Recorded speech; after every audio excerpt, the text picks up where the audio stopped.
중국이 자원은 곧 권력이라며 전 세계를 조용히 질식시키는 동안 한국은 바다 밑 5,800에서 8,000m에서 권력의 목줄을 잘라내는 칼을 먼저 쥐었습니다. 전 세계가 중국의 자원 무기화에 겁을 먹는 이유는 단순합니다. 중국이 히토류 생산의 90%를 틀어쥐고 있다는 구조가 협상이 아니라 명령으로 작동할 수 있기 때문입니다. 이 구조는 민수산업에만 걸린 게 아닙니다. 전기차 모터, 스마트폰, 반도체 공정 같은 필면적 산업은 말할 것도 없고 더 중요한 건 군사체계의 신경과 근육이 그 자원에 걸려 있다는 점입니다. F-35 한 대에 히토류 약 417kg, 알레이버크급 이지스 구축함에는 2,300kg 이상이 필수적으로 들어간다는 수치가 괜히 등장하는 게 아닙니다. 고성능이 아니라 생산 유지의 문제로 내려앉는 순간 강대국의 자존심은 재고리스트 한 장에서 찢깁니다. 그런데도 미국과 유럽은 오랫동안 이 구조를 알면서 방치했습니다. 이유는 한 줄이면 끝납니다. 돈이 안 됐고 환경 비용이 감당이 안 됐기 때문입니다. 히토류 정제 과정에서 방사성 부산물과 독성, 폐수가 대량 발생한다는 현실을 모르는 게 아니라 결국 누가 더럽혀질 것인가의 문제를 외주화한 겁니다. 중국은 그 빈틈을 파고들었습니다. 1990년대부터 원광을 국제 시세보다 훨씬 낮게 공급해 서방 업체들이 손익분기점을 넘기지 못하고 철수하도록 만들었고 그 사이 생산 설비와 숙련 인력을 축적했습니다. 기술의 뿌리가 서방에 있었든 말든 공정과 물량이 한 곳에 쌓이면 권력은 그쪽으로 갑니다. 그게 산업이고 그게 전쟁입니다. 이 지점에서 한국이 읽은 건 히토류가 비싸다가 아닙니다. 한국이 읽은 건 시간입니다. 중국이 수출 심사를 조절하는 순간 글로벌 공급망이 흔들릴 수 있다는 구조적 약점, 특히 군사용 고순도 소재만 선별적으로 조절, 영향력을 극대화하는 계산적 방식이 더 무섭다는 점을 이미 외신들이 반복해서 경고해왔습니다. 파이낸셜 타임스가 서방이 중국 의존에서 벗어나려면 최소 10년과 천문학적 비용을 말했을 때 그건 전망이 아니라 고백이었습니다. 산업을 벌인 쪽은 되돌리는데 시간이 걸리고 시간을 잃은 쪽은 전쟁에서 먼저 무너집니다. 여기서 한국의 선택은 노골적으로 다릅니다. 한국은 자원이 풍부한 나라가 아닙니다. 그게 오히려 핵심입니다. 자원이 없는 나라가 생존하려면 기술과 데이터 그리고 타이밍으로 판을 뒤집어야 합니다. 이번 탐사의 무대가 서태평양 공해상이라는 사실은 그래서 중요합니다. 특정 국가의 영해에서 자원을 캐는 이야기가 아니라 국제규칙의 틈을 한국이 먼저 찔렀다는 이야기로 바뀝니다. 공해에서 먼저 깃발을 꽂고 데이터를 입증하는 국이 주도권을 쥔다. 이 룰이 실제로 움직일 때 자원 빈국은 한 번도 가져본 적 없는 카드, 즉 합법적 독점의 문턱을 만지게 됩니다. 더 자극적인 건 이게 감으로 이루어진 일이 아니라는 점입니다. 수심 5,000m가 넘는 심 5,800m에서 8,000m에 이르는 마리아나 해구 인근의 극한 환경에서 한국 탐사팀은 사전에 선정한 지점 3곳 모두에서 예외 없이 고농도 시료를 뽑아냈습니다. 성공률 10% 넘기기 힘든 심해 탐사 현실을 감안하면 적중률 100%는 운이 아니라 체계입니다. 그것도 값싼 체계가 아닙니다. 건조 비용만 약 1,800억 원이 투입된 물리탐사 연구선이 등장하는 이유가 거기에 있습니다. 단순히 바다 위 배가 아니라 3D를 넘어 시간까지 포함한 4D 수준으로 해저 지침에 정밀 스캔의 구조를 읽어내는 말 그대로 데이터 무기입니다. 그리고 숫자가 마지막으로 한 번 더 칼날을 세웁니다. 최대 3,100ppm, 평균 2,000ppm을 상회하는 농도, 통상적으로 경제성이 있다고 판단되는 육상, 광산이 1ppm 내외라는 비교가 붙는 순간 이건 바다에 깔린 노다지라는 감탄을 넘어 상대를 비웃을 수 있는 격차가 됩니다. 중국이 환경 파괴를 감수하며 저품위 광석을 갈아내는 방식으로 물량을 만들어 권력을 유지했다면 한국은 고농도층을 외과 수술처럼 타격해 비용 구조 자체를 바꾸려는 겁니다. 일본이 미나미 토리시마 인근에서 히토류 진흙을 퍼올리겠다고 예산을 쏟아붓고도 채굴 효율성 문제로 제자리 걸음이라는 대조가 붙는 건 우연이 아닙니다. 퍼올리는 나라와 정확히 떠내는 나라 사이의 격차는 외국 전쟁에서 누가 더 오래 버티느냐로 이어집니다. 이렇게 보면 오늘의 핵심은 발견이 아니라 통제입니다. 중국이 히토류를 안보자산으로 분류하고 분사용 소재에 대한 수출 심사를 강화했을 때 미국 방산업체들의 납기 일정이 흔들리고 재고, 지표가 20에서 30% 낮아졌다는 분석이 나오는 구조 속에서 한국은 단순히 공급망 위험을 회피하는 수준을 넘어서 공급망을 재설계할 수 있는 위치로 올라가고 있습니다. K2 전차든 현무 계열이든 생산 라인이 막히면 멈추는 구조에서 맡겨도 버티는 구조로 바뀌는 순간 상대가 쥐고 있던 협박의 무게가 달라집니다. 문제는 이제부터입니다. 공유에서 데이터를 먼저 입증한 쪽이 판을 쥐기 시작할 때 그 판을 흔들려는 쪽은 가격이 아니라 규칙과 시간으로 반격을 시도할 수밖에 없다는 점에서요. 히토류를 둘러싼 싸움이 위험한 이유는 이게 시장 경쟁처럼 보이지만 실제로는 전쟁 규칙을 바꾸는 행위이기 때문입니다. 중국이 히토류를 안보자산으로 분류하기 시작했다는 외신 보도가 반복될수록 이 문제는 더 이상 가격이나 수급의 영역에 머물지 않습니다. 중국 상무부가 추출, 분리 기술 수출을 금지했을 때 파이낸셜 타임스가 내놓은 서방이 벗어나려면 최소 10년이라는 전망은 공급망 회복 시나리오가 아니라 통제권 상실에 대한 진단서에 가깝습니다. 자원을 쥔 쪽이 시간을 지배하고 시간을 지배하는 쪽이 전쟁의 리듬을 결정합니다. 중국의 전략은 단순하지 않습니다. 전면 차단이 아니라 선별적 조절입니다. 민수시장에는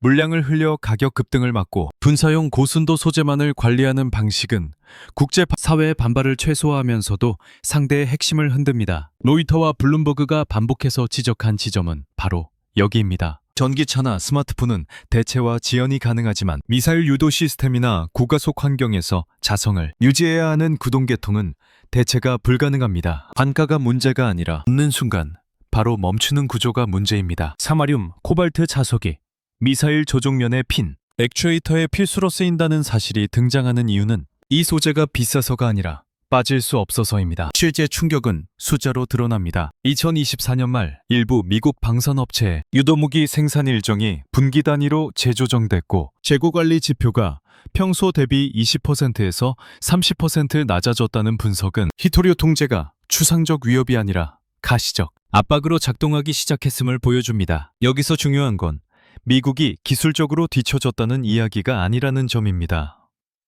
기술은 있었지만 산업을 유지하지 않았고 유지하지 않은 선택의 비용이 이제 안보 리스크로 청구되고 있다는 사실입니다. 이 구조의 아이러니는 프랑스 창고에서 발견된 1970년대 생산 사마륨 재고 약 200톤이라는 장면에서 극적으로 드러납니다. 르몽드와 디펜스 뉴스가 특정 미사일 계열 기준 약 1년치 생산을 버틸 수 있는 물량이라고 평가했을 때 세계 최강 군사력을 유지하는 국가들이 최신 공장이 아니라 과거의 유산에 의존해 위기를 넘겼다는 그림이 완성됩니다. 더 역설적인 건 이 자석 기술의 출발점이 1960년대 미국 공군 연구소였다는 사실입니다. 기술은 있었지만 공정은 남지 않았습니다. 환경 규제와 비용을 이유로 하나씩 내려놓은 선택이 수십 년 뒤 생산 라인을 멈출 수 있는 레버로 되돌아온 셈입니다. 이 지점에서 한국의 위치가 드러납니다. 한국 역시 반도체, 미사일, 전투기, 레이더까지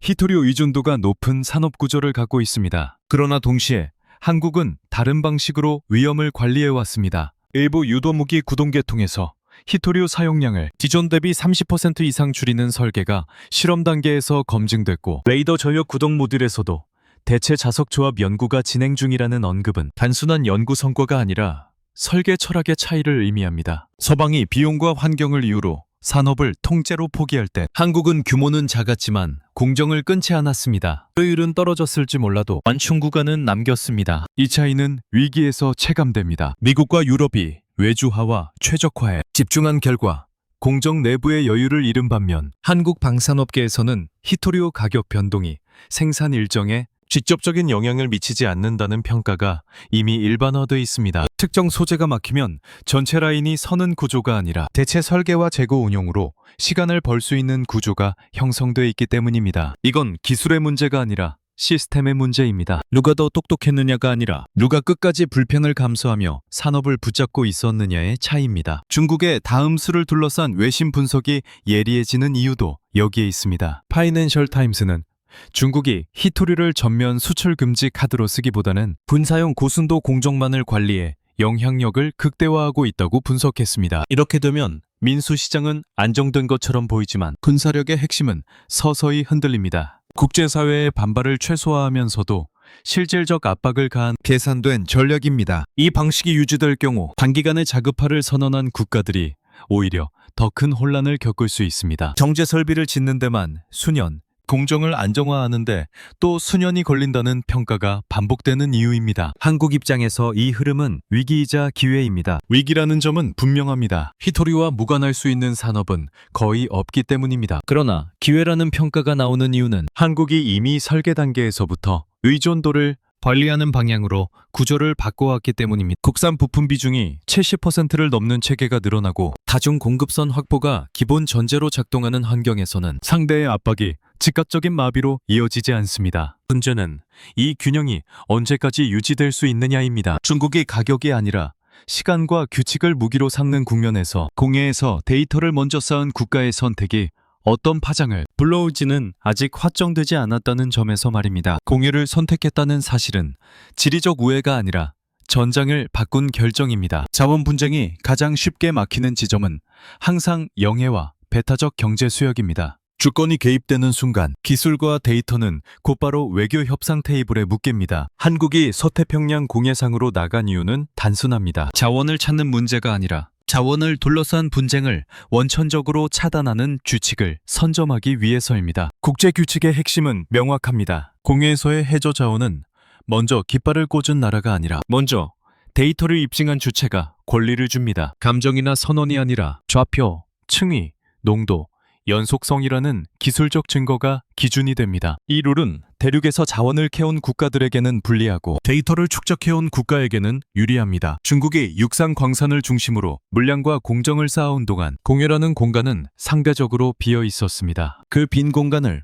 한국이 먼저 읽고 들어갔다는 점이 본질입니다. 여기서 중요한 건 발견이 아니라 입증 방식입니다. 수심 5,800에서 8,000m, 마리아나 해구 인근이라는 조건은 단순한 난이도가 아닙니다. 지상기압의 600배가 넘는 수압 환경에서 시료를 긁어올리는 수준이 아니라 층 구조를 훼손하지 않은 상태로 원형 보존에 회수해야 데이터로 인정받습니다. 무작정 퍼올린 진흙은 법적 자산이 되지 않습니다. 한국이 피스톤 코어링이라는 독자적 시추 방식을 택한 이유가 여기 있습니다. 고농도층이 어디에 있고 어떻게 이어져 있는지를 증명하지 못하면 공해에서의 권리는 종이 위에만 존재합니다. 이 지점에서 일본과의 대비가 선명해집니다. 일본은 미나미 토리시마 인근에서 히토류 진흙을 대량으로 퍼올리는 계획에 막대한 예산을 투입했습니다. 문제는 효율성이 아니라 정확성이었습니다. 해저의 히토류는 균일하게 퍼져 있지 않습니다. 특정 층의 고농도로 농축돼 있기 때문에 바닥을 긁어내는 방식으로는 경제성도, 법적 입증도 동시에 만족시키기 어렵습니다. 일본이 제자리 걸음을 하는 동안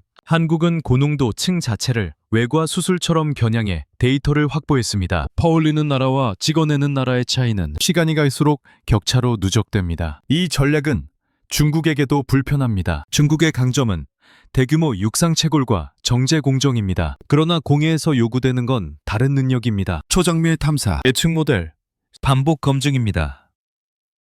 이번 탐사에서 사전에 선정한 세 지점 모두에서 예외 없이 고농도 시료가 나왔다는 사실은 단발성 성과가 아니라 모델의 완성도를 의미합니다. 성공률 100%라는 수치는 공해에서 다음과 그 다음을 이어갈 수 있는 구조가 이미 만들어졌다는 신호입니다. 이 구조가 축적될 수 공해는 특정 국가의 영향권 밖에서 재편됩니다. 법적 측면에서도 파장은 큽니다. 공해 자원은 인류 공동유산이라는 원칙 아래 관리됩니다. 그러나 그 원칙은 아무나 캐도 된다는 뜻이 아닙니다. 먼저 조사하고, 먼저 입증하고, 먼저 관리 계획을 제출한 주체가 사실상의 운영권을 갖습니다. 이 과정에서 가장 중요한 건 정치적 구호가 아니라 데이터의 연속성입니다. 한국이 이번 탐사를 일회성 이벤트가 아니라 2차, 3차 정밀 탐사로 이어가겠다고 명확히 설정한 이유가 여기에 있습니다. 반복 데이터가 쌓이는 순간 권리는 선언이 아니라 관행으로 굳어집니다. 이 선택은 외교적 마찰을 최소화하는 동시에 상대의 대응 수단을 제한합니다. 영해 분쟁처럼 군함을 보내거나 외교 항의를 던질 수 있는 공간이 아닙니다. 반박하려면 같은 방식으로 더 나은 데이터를 내놓아야 합니다. 문제는 그 데이터를 만드는 데 필요한 장비와 시간, 그리고 실패를 감수할 여유가 모두에게 있지 않다는 점입니다. 심해 탐사에서 성공률 10%를 넘기기 힘들다는 현실은 공해 경쟁이 곧바로 치킨 게임으로 가지 않는 이유이기도 합니다. 이제 공해는 중립 공간이 아닌 능력의 격차가 그대로 드러나는 시험장이 됩니다. 자원을 많이 가진 나라보다 자원을 정확히 읽는 나라가 유리해지는 구조입니다. 한국이 이 공간에서 먼저 좌표를 찍고 농도를 증명하고 층 구조를 설명하는 순간 상대가 할 수 있는 대응은 줄어듭니다. 비용을 쏟아붓든 규칙을 흔들려 하든 시간은 이미 한국 쪽으로 흐르기 시작합니다. 그리고 이 시간의 우위가 실제 산업과 안보로 연결되는 지점에서 공회에서의 데이터가 단순한 과학 기록을 협상력을 만들어내는 자산으로 변하기 시작한다는 점에서 다음 국면은 기술이 아니라 선택의 문제로 넘어가고 있습니다. 심해 탐사에서 적중률 100%라는 수치는 성과가 아니라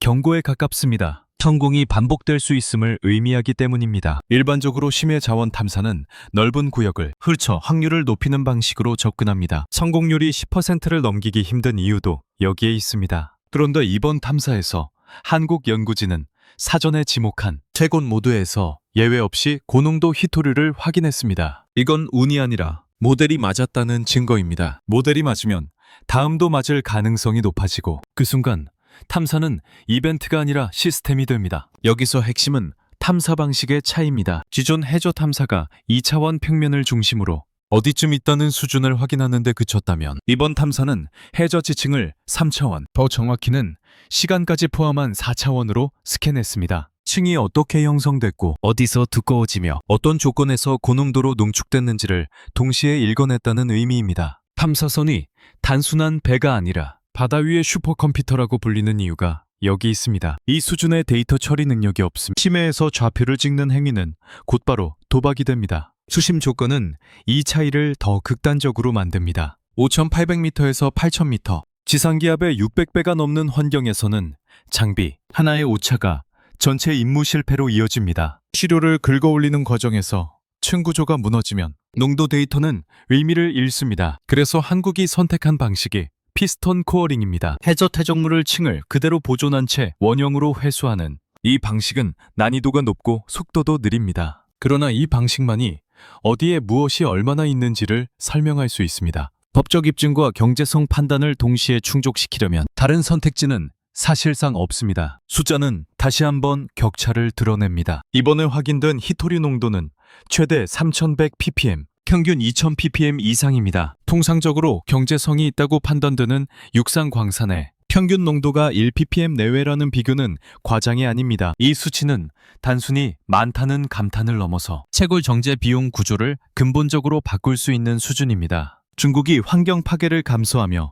저품위 광석을 대처리하는 방식으로 물량을 만들어 왔다면 한국은 고농도층을 정확히 겨냥해 비용과 리스크를 동시에 낮출 수 있는 위치에 서게 됩니다. 같은 히토류라도 누가 캐느냐에 따라 짐이 될 수도 무기가 될 수도 있다는 차이입니다. 여기서 일본의 사례는 대비로서 더 분명해집니다. 일본은 막대한 예산을 투입해 히토류 진흙을 퍼올리는 계획을 추진했지만 채굴 효율성과 경제성 문제에 부딪혀 진척이 더뎠습니다. 퍼올린 물질의 농도가 균일하지 않고 고농도층을 특정하지 못하면 정제 비용은 기하급수적으로 늘어납니다. 반면 한국은 사전에 분석한 지점에서만 시추를 진행했고 그 결과가 모두 일치했습니다. 무작위 접근과 표적 접근의 차이는 시간이 지날수록 벌어집니다. 예산을 더 쓰느냐의 문제가 아니라 데이터가 쌓이느냐의 문제입니다. 이 반복 가능성이 가장 위협적인 지점입니다. 첫 번째 시도에서 성공률 100%를 기록했다는 건 두 번째와 세 번째 탐사에서도 실패 확률이 낮다는 의미로 읽힙니다. 자원 강국으로 불리는 호주나 캐나다조차 초기 탐사 단계에서는 성공률이 10%를 넘기기 힘들다는 현실을 감안하면 한국의 수치는 이례적입니다. 이건 기술 격차라기보다 의사결정 구조의 차이에 가깝습니다. 데이터를 중심에 두고 실패를 최소화하는 방식으로 설계된 시스템이 작동했다는 신호입니다. 중요한 건 이 모든 과정이 단발성 선거로 끝나지 않는다는 점입니다. 사전에 예측한 지점에서 예측한 농도가 예측한 방식으로 나왔다는 사실이 반복되면 그 데이터는 곧 신뢰 자본이 됩니다. 공회에서의 권리는 선언이 아니라 신뢰 위에 쌓입니다. 누가 더 많은 시료를 퍼올렸느냐가 아니라 누가 더 정확히 설명했느냐가 판을 좌우합니다. 그리고 이 설명 능력이 산업과 안보의 다음 단계로 이어질 때 탐사의 문제는 더 이상 과학의 영역에 머물지 않게 됩니다. 어느 순간부터는 이 정확도가 어떤 선택을 가능하게 만들 것인가라는 질문으로 이동할 수밖에 없기 때문입니다. 일본이 이 사안에서 불편해지는 이유는 한국이 앞서갔기 때문이 아니라 방향 자체가 달랐기 때문입니다. 일본 역시 히토류의 전략적 가치를 모르는 나라가 아닙니다. 미나미 토리시마 인근 해역에서 히토류 진흙이 확인됐다는 발표 이후 일본은 막대한 예산을 투입해 채굴 가능성을 강조해왔습니다. 문제는 그 접근이 여전히 물량 중심, 채굴 중심 사고에 머물러 있다는 점입니다. 바다에 얼마나 묻혀 있느냐보다 중요한 건 그것을 어떻게 입증하고 어떻게 반복 가능하게 만들 것인가입니다. 일본의 방식은 상징적입니다. 대규모 장기를 투입해 해저를 긁어 올리고 그 안에서 유의미한 농도를 찾겠다는 접근은 육상 광산 논리를 그대로 바다로 옮겨온 형태입니다. 그러나 심해 자원은 육상과 다릅니다. 히토류는 해저 전반에 균일하게 분포하지 않습니다. 특정 조건에서 형성된 층단위의 고농도 구조가 핵심입니다. 이 구조를 특정하지 못하면 퍼올린 물질의 상당 부분은 처리 비용만 남깁니다. 일본이 채굴 효율성과 경제성 문제에서 반복적으로 제동이 걸리는 이유가 여기에 있습니다. 자원이 없어서가 아니라 어디를 때려야 하는지 정확히 알지 못했기 때문입니다. 반면 한국의 접근은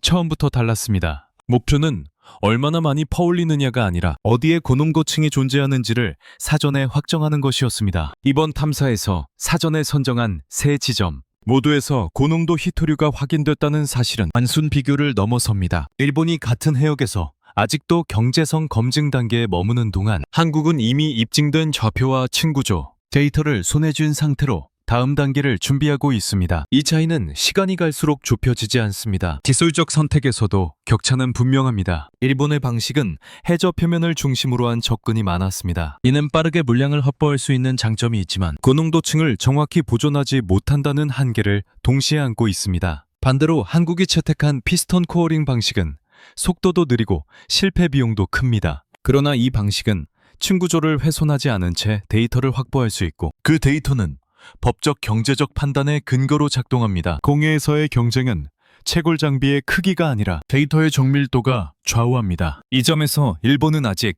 채굴국의 사고를 벗어나지 못했고 한국은 이미 입증국의 단계로 넘어갔습니다. 정책 결정 구조에서도 차이가 드러납니다. 일본은 히토류 문제를 산업정책과 자원정책의 연장선에서 다뤄왔습니다. 공급이 불안정하면 예산을 늘리고 기술이 부족하면 시간을 벌자는 접근입니다. 그러나 이 방식은 히토류가 안보 자산으로 전환된 이후에는 작동하지 않습니다. 중국이 군사용 고순도 소재만을 선별적으로 관리하는 국면에서 민수 중심의 경제성 논리는 즉각적인 대응 수단이 되지 못합니다. 일본이 전략적으로 흔들리는 이유는 자원이 부족해서가 아니라 자원을 바라보는 프레임이 늦게 바뀌었기 때문입니다. 한국은 이 지점을 더 빨리 읽었습니다. 히토류를 단순한 원자재가 아니라 공급망 통제 수단으로 바라본 시점부터 설계가 달라졌습니다. 탐사 단계에서부터 법적 입증과 반복 가능성을 고려했고 고농도층을 특정하는 방식으로 접근했습니다. 이건 일본식 대규모 실험과는 정반대의 선택입니다. 규모를 키우기 전에 정확도를 높이고 정확도가 확보된 이후에 확장을 논의하는 방식입니다. 이 차이는 단기 성과보다 중장기 주도권에서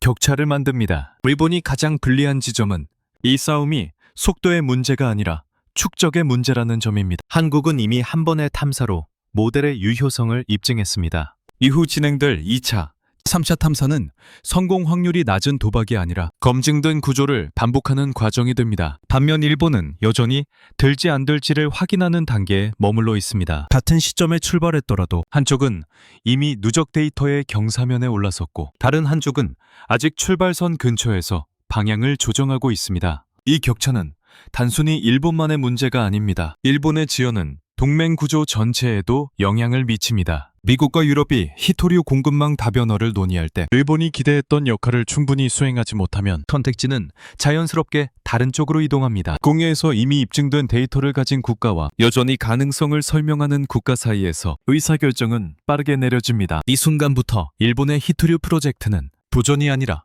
추격의 성격을 띠게 됩니다. 그리고 추격자는 언제나 더 많은 비용과 더 적은 선택지를 안고 출발할 수밖에 없습니다. 히토류 문제가 군사 영역에서 치명적인 이유는 이 소재가 성능을 높이는 옵션이 아니라 작동을 가능하게 만드는 조건이기 때문입니다. 전투기나 미사일의 스펙을 논할 때 흔히 레이더 성능이나 사거리, 정밀도를 이야기하지만 그 모든 수치는 전제 조건이 충족될 때만 의미를 가집니다. 히토류는 그 전제에 해당합니다. 빠지면 성능이 떨어지는 게 아니라 아예 움직이지 않습니다. 그래서 히토류 통제는 가격 협상이 아니라 생산 중단을 전제로 한 압박으로 작동합니다. 수치가 이 구조를 명확히 보여줍니다. F-35 전투기 한 대에 약 417kg의 히토류가 사용되고 발레이버크급 이지스 구축함에는 2300kg 이상이 필수적으로 들어간다는 데이터는 장식이 아닙니다. 이 숫자는 얼마나 쓰느냐가 아니라 얼마나 대체 불가능하냐를 설명합니다. 전투기나 구축함의 전체 원가에서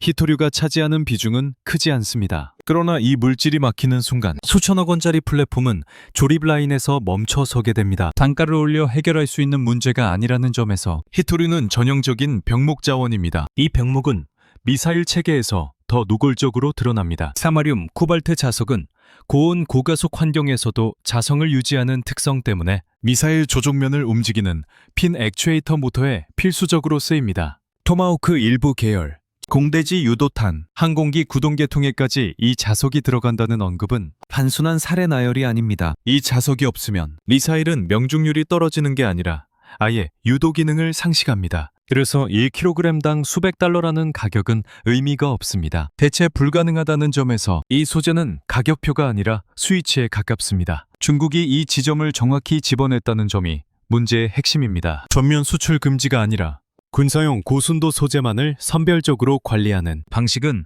국제사회의 반발을 최소화하면서도 군사력의 핵심을 흔듭니다. 인수 시장에는 물량을 유지해 위기감을 낮추고 군수용 공정만 조절해 상대의 생산 일정을 흔드는 전략은 매우 계산적입니다. 실제로 일부 미국 방산업체의 유도무기 생산 일정이 분기 단위로 재조정되고 재고 지표가 20에서 30% 낮아졌다는 분석은 이 방식이 이미 효과를 내고 있음을 보여줍니다. 여기서 한국의 위치가 다시 드러납니다. 한국 역시 K2 전차, 현무계열 미사일, 각종 유도무기 체계에서 히토류 의존도가 낮지 않습니다. 그러나 중요한 차이는 설계 단계에서의 선택입니다. 일부 미사일 구동계통에서 히토류 자석 사용량을 해외 설계 대비 25%에서 35% 줄인 사례, 동일 성능 기준으로 자석 사용면 자체를 최소화한 구조는 위기 상황에서 생산 라인을 지탱하는 완충장치로 작동합니다. 이건 국산화라는 구호의 문제가 아니라 공급이 흔들릴 것을 전제로 한 현실적인 설계입니다. 이 차이는 현장에서 체감됩니다. 미국과 유럽 방산업계가 히토류 가격 변동과 수급, 차질의 생산 일정이 직접적으로 흔들리는 구조라면 한국 방산업계에서는 특정 소재가 막혀도 대체 설계와 재고 운영으로 시간을 벌 수 있는 여지가 남아 있습니다. 완전히 독립적이라는 뜻은 아닙니다. 다만 멈추느냐, 버티느냐의 차이를 만드는 구조가 존재한다는 점이 중요합니다. 전쟁에서 이 차이는 치명적입니다. 멈춘 공장은 성능이 아무리 좋아도 전장에 도착하지 않습니다. 이번 서태평양 공해에서의 히토류 확보가 갖는 의미도 여기에서 확장됩니다. 이 자원이 단순히 시장에 풀리는 원자재가 아니라 군수 생산의 연속성을 보장하는 안전판으로 작동할 수 있다는 점에서 안보 자산으로 평가받는 이유입니다. 한국이 이 자원을 손에 쥐게 될 경우 생산 일정과 납기에서의 안정성은 단순한 비용 경쟁력을 넘어섭니다. 납기가 지켜진다는 건 동맹과 고객에게 위기 상황에서도 공급이 끊기지 않는다는 신호를 주는 행위입니다. 이 신호는 곧 외교적 의미를 갖습니다. 자원을 준 쪽이 협상력을 갖는다는 말은 추상적이지만 무기를 제때 만들어줄 수 있는 나라라는 평가는 매우 구체적입니다. 중국이 히토류를 무기로 사용해 군사 공급망을 흔드는 국면에서 공해에서 확보한 자원이 실제 생산으로 연결되는 순간 한국은 더 이상 수동적인 수입국이 아니라 조건을 제시할 수 있는 위치로 이동하게 됩니다. 문제는 이 카드가 언제, 어떤 방식으로 공개되고 활용되느냐입니다. 자원을 가진 것과 자원을 전략으로 쓰는 것은 전혀 다른 문제이기 때문입니다. 미국이 이 국면에서 느리게 보이는 이유는 기술 부족이 아니라 구조의 관성 때문입니다. 히토류 문제가 안보 이슈로 재분류되는 순간 미국은 이미 불리한 출발선에 서 있었습니다. 로이터와 월스트리트 저널이 전한 것처럼 미 국방부가 히토류와 고성능 자석을 전통적 원자재가 아닌 전략물자로 재분류하기 시작했다는 사실은 방향전환의 신호이지만 동시에 늦었다는 고백이기도 합니다. 분류를 바꾼다고 해서 공장이 즉시 생기지 않고 공정이 하루아침에 복원되지 않습니다. 문제는 시간입니다. 미국 내에서 논의 중인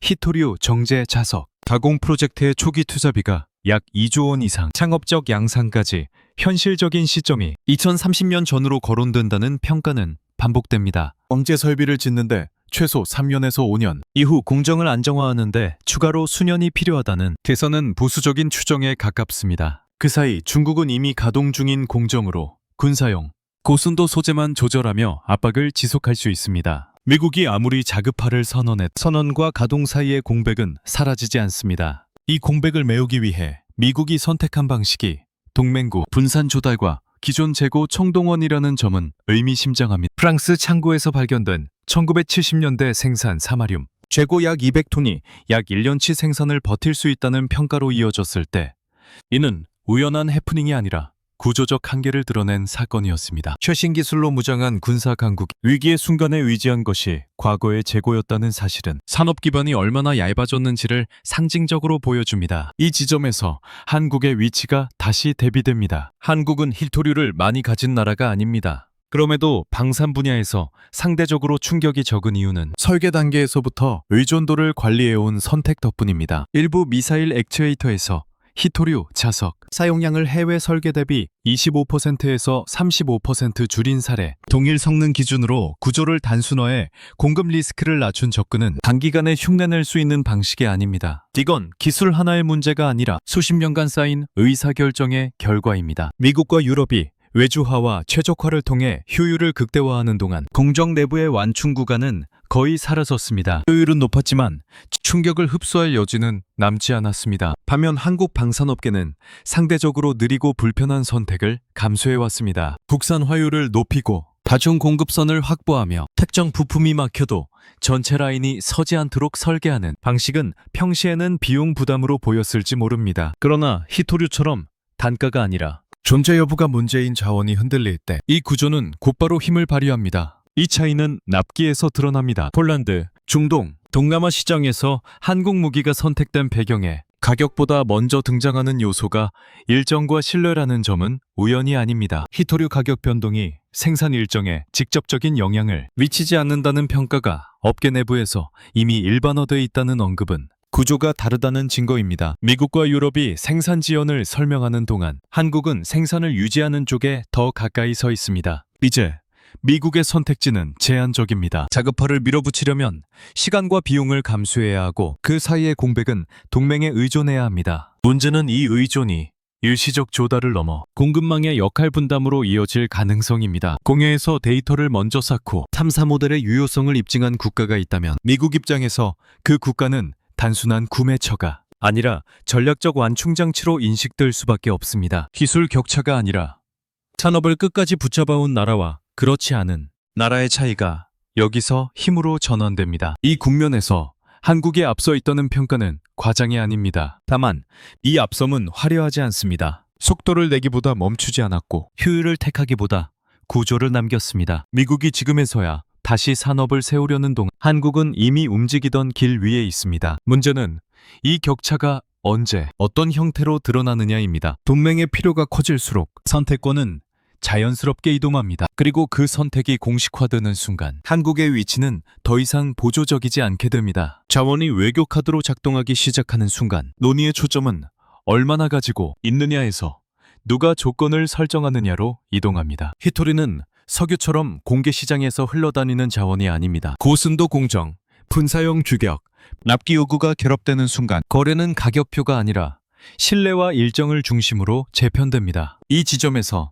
서태평양 공회에서 확보된 데이터의 의미가 바뀝니다. 단순한 매장령 증명이 아니라 협상 테이블에 올릴 수 있는 전제 조건이 됩니다. 외신들이 이번 발견을 전략 자산으로 규정하는 이유는 명확합니다. 히토류 가격이 톤당 수천만 원에서 수억 원을 오르내린다는 시장 정보는 부차적입니다. 전쟁이나 외교 분쟁 시 부르는 게 값이 된다는 표현이 반복되는 건 실제로는 값이 아니라 시간을 통제할 수 있느냐의 문제이기 때문입니다. 무기 체계에서 납기가 밀리는 순간 계약은 단순한 상업 문제가 아니라 동맹 신뢰의 문제로 전환됩니다. 이때 공급을 유지할 수 있는 국가는 자연스럽게 발언권을 얻게 됩니다. 한국이 쥐게 되는 카드는 여기서부터 작동합니다. 히토류를 대량으로 시장에 풀겠다는 선언이 아니라 필요한 시점에 필요한 물량을 공급할 수 있다는 능력 자체가 협상력이 됩니다. 방산 수출에서 가격 경쟁력과 납기 안정성이 동시에 언급되는 구조는 우연이 아닙니다. K2 전차, 각종 유도무기, 해군 함정 체계에서 언제 받을 수 있느냐가 중요한 이유는 고객국 입장에서 위기 상황에 대비한 일정이 곧 안보 계획이기 때문입니다. 이 구조에서 히토류의 안정적 조달은 단순한 원가 절감이 아니라 계약 이행 능력의 보증서에 가깝습니다. 이 점은 민간 산업에서도 동일하게 작동합니다. 전기차 모터의 효율을 높이려는 현대자동차, 반도체 미세 공정을 밀어붙이는 삼성전자에게 히토류는 비용 항목이 아니라 공정 지속성의 조건입니다. 중국산 원자재 가격 변동성에 휘둘리지 않고 생산 라인을 유지할 수 있다는 건 영업이익률 몇 %를 올리는 문제를 넘어섭니다. 공급망이 흔들리지 않는다는 신호는 투자, 고용, 연구개발 일정까지 동시에 안정시킵니다. 이 안정성이 축적될수록 국가는 외교 협상에서 더 많은 선택지를 갖게 됩니다. 중국의 시선에서 이 변화는 불편합니다. 히토류를 전면 차단하지 않고도 영향력을 행사할 수 있었던 이유는 대체 수단이 없다는 인식이 유지됐기 때문입니다. 그러나 공해에서 독자적 탐사 기술로 자원을 확보하고 반복 가능한 데이터로 권리를 입증하는 국가가 등장하면 이 인식은 흔들립니다. 민수 시장에는 공급을 유지하면서 군사용 고순도 소재만을 관리하는 전략은 여전히 유효할 수 있습니다. 다만 그 압박이 즉각적인 마비로 이어지지 않는 상대를 만났을 때 협상력의 체감치는 달라집니다. 여기서 중요한 건 한국이 이 카드를 어떻게 쓰느냐입니다. 자원을 무기로 삼는다는 표현은 자극적이지만 실제 외교에서는 더 미묘한 방식으로 작동합니다. 공급을 끊겠다고 위협하는 나라보다 끊기지 않게 만들어주는 나라가 더 많은 지지를 얻습니다. 공해에서의 히토류 확보는 그 자체로 공격적인 행위가 아니라 상대의 공격을 무력화하는 방패에 가깝습니다. 방패를 가진 국가는 협상에서 목소리를 높일 필요가 없습니다. 이미 전제가 바뀌어 있기 때문입니다. 문제는 이 전제가 언제 공식화되느냐입니다. 2차, 3차 정밀 탐사가 반복되고 데이터의 연속성이 확보되는 순간 공해에서의 권리는 관행으로 굳어집니다. 그 시점부터 히토리는 단순한 자원이 아니라 국가 간 거래의 기준점으로 작동하게 됩니다. 누가 먼저 그 기준을 받아들이고 누가 끝까지 부정하려 할 것인지는 아직 정해지지 않았습니다. 다만 한 가지는 분명합니다. 이 싸움은 이미 발견의 단계가 아니라 선택과 적용의 단계로 넘어가고 있다는 점에서 다음 움직임은 기술이 아니라 정치와 산업의 결단에서 갈라지게 됩니다.